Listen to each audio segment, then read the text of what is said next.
ॐ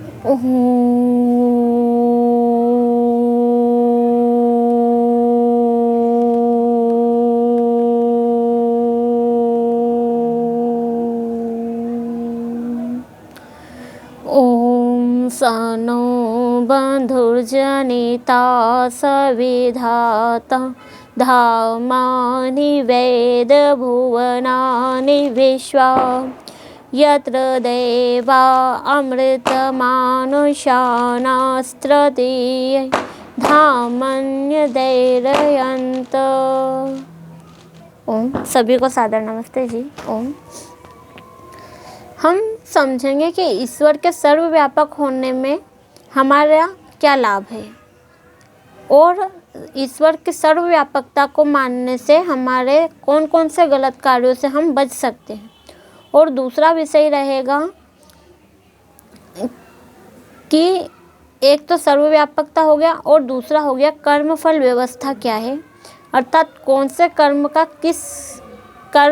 किस अनुसार फल मिलता है, कर्म के अनुसार फल कर्म, ये दो विषय है। तो ईश्वर की सर्वव्यापकता, जो व्यक्ति सोचते हैं कि ईश्वर कोई एक स्थान विशेष पर है, तो चलो हम मान लेते हैं कि ईश्वर एक स्थान पर है, तो फिर ये सूर्य चंद्र प्रतिदिन ऐसे के ऐसे कार्य कैसे कर सकते हैं और ना कभी देर होना ना कभी जल्दी होना, एग्जैक्ट उसी टाइम पर।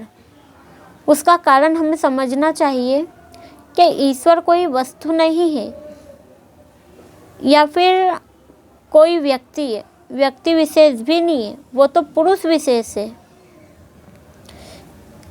तो ईश्वर की सर्वव्यापकता को आप समझिए कि अगर हमने ईश्वर को सर्वव्यापक मान लिया, अर्थात वो हमारे आगे है, पीछे है, दाएं है, बाएं है, ऊपर है, नीचे है, तो अब हम जो भी कार्य कर रहे हैं वो हमें देख भी रहा है, सुन भी रहा है, महसूस भी कर रहा है, और उसके बाद हम जो कार्य कर रहे हैं उसकी उससे जानकारी भी है कि ये अब ये कार्य कर रहा है और ये कार्य करने पर इसे क्या फल मिलेगा। जैसे कोई चोर मंदिर में चोरी कर रहा है, अब चोरी तो हो गई, वहाँ के जो पूजा करते थे वो व्यक्ति भी उस चोर को नहीं पकड़ पाए और जो बाकी भक्तगण थे वो भी नहीं पकड़ पाए। तो अब व्यक्ति बोलते हैं कि जिनकी चोरी हुई वो जाने, तो चोर को अंधा कर देंगे, ऐसा कर देंगे, ठीक है वो करेंगे। लेकिन ईश्वर यूँ बोलते हैं कि पहले तू स्वयं कर्म कर, अगर तू एक कदम बढ़ाएगा तो मैं तेरी तरफ 4 कदम बढ़ाऊँगा, तेरे कार्य को सफल करूँगा। और वो कदम मानव जैसे नहीं होते, वो सहयोग के कर्म है, अर्थात हम अगर कोई कार्य को करने लग जाते हैं तो उसमें एक अपार शक्ति हमारे अंदर आ जाती है जिससे हम उस कार्य को शीघ्र समाप्त कर लेते हैं। और ये आप कई बार अनुभव भी कीजिएगा कि कई कार्य हमें ऐसे लगते हैं कि हम तो इन्हें कर ही नहीं सकते, और जब करना शुरू करते हैं तो वो काम फटाफट खत्म हो जाता है, शुरू भी फटाफट और ख़त्म भी फटाफट। तो इसमें ईश्वर की ओर से ही हमें वो मिलता है सहयोग। तो जो हम अगर ईश्वर को सर्वव्यापक मानेंगे तो हम कोई भी चोरी कर्म करेंगे तो हमें ये पता है कि ईश्वर हमें देख रहा है, तो हम डर जाएंगे। जैसे कोई बच्चा किसी बच्चे को मार रहा है, स्कूल में बच्चे को मार रहा है, लेकिन अगर टीचर आ जाएंगे तो बच्चा डर कर भाग जाएगा, चुप हो जाएगा, बोलेगा कुछ भी नहीं।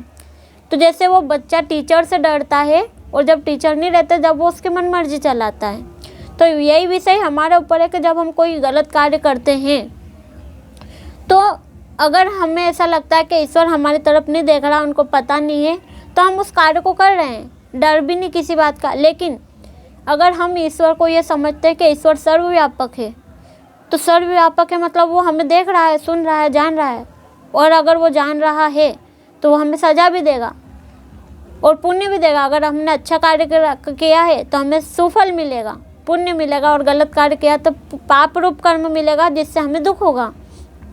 तो ईश्वर के सर्वव्यापकता में ही हमारी सार्थकता। इसलिए आप कई विषयों में सोच सकते हैं कि हम कई कार्य, जो गरीब परिवार के व्यक्ति है बहुत सारे, उनके प्रति हमारी भावना ऐसी है कि इनको थोड़ा ज़्यादा काम करवा लो, इनको जो मेहनत है उससे भी थोड़ा कम दे दो, कौन देख रहा है, इनकी आवाज़ कौन उठाएगा, इन पे जुर्म भी कर लो, अत्याचार भी कर लो, क्योंकि इनकी आवाज़ कोई सुनेगा नहीं। लेकिन माफ़ कीजिएगा, जो वो व्यक्ति है उसे भी ईश्वर देख रहा है, आपको भी ईश्वर देख रहा है। जिसकी गलती रहेगी उस कर्म फल व्यवस्था से कोई व्यक्ति बच नहीं सकता, चाहे वो अच्छा कर्म हो चाहे बुरा हो, भोगना निश्चित है।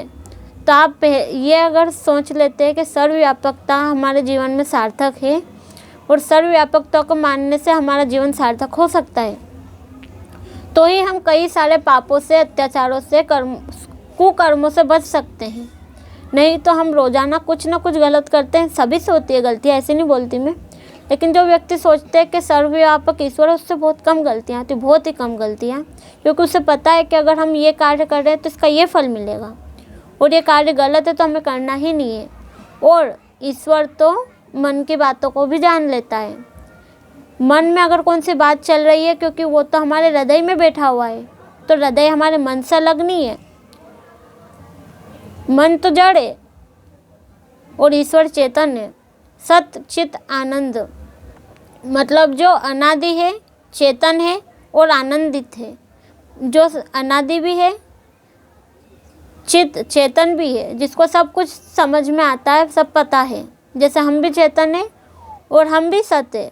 सत मतलब अनादि और चेतन भी है, लेकिन हमारे पास आनंद नहीं है, क्योंकि अगर आनंद होता तो हम आनंद की प्यास में घूमते फिरते नहीं, आनंद की खोज नहीं करते।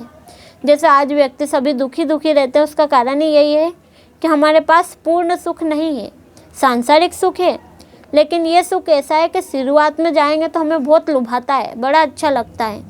लेकिन सांसारिक सुख का एक और कार्य है कि जब ये सांसारिक कार्य हमें मिलता है प्रथम बार, तो वो बड़ा आनंदित करता है, बड़ा प्रसन्न करता है। लेकिन जब वो धीरे धीरे 1-2 दिन बीतते तो वो क्षीण हो जाता है, नष्ट हो जाता है, वो सुख हमें प्रतीत ही नहीं होता। जो सुख आप सोच लिए किसी हंसी मजाक के कारण हम बहुत ज़्यादा हंस लिए आज, लेकिन वही सुख अगर हम वही बात कल याद करेंगे तो वो सुख धीरे धीरे कम होगा और ऐसे एक दिन करके नष्ट हो जाएगा। लेकिन ईश्वर का सुख आनंद ऐसा है, परमानंद, कि वो सुख धीरे धीरे बढ़ेगा और वो आनंद की ओर ही ले जाएगा आपको, फिर कम नहीं करेगा, आनंद बढ़ता ही जाएगा। इति ओम तत्सत।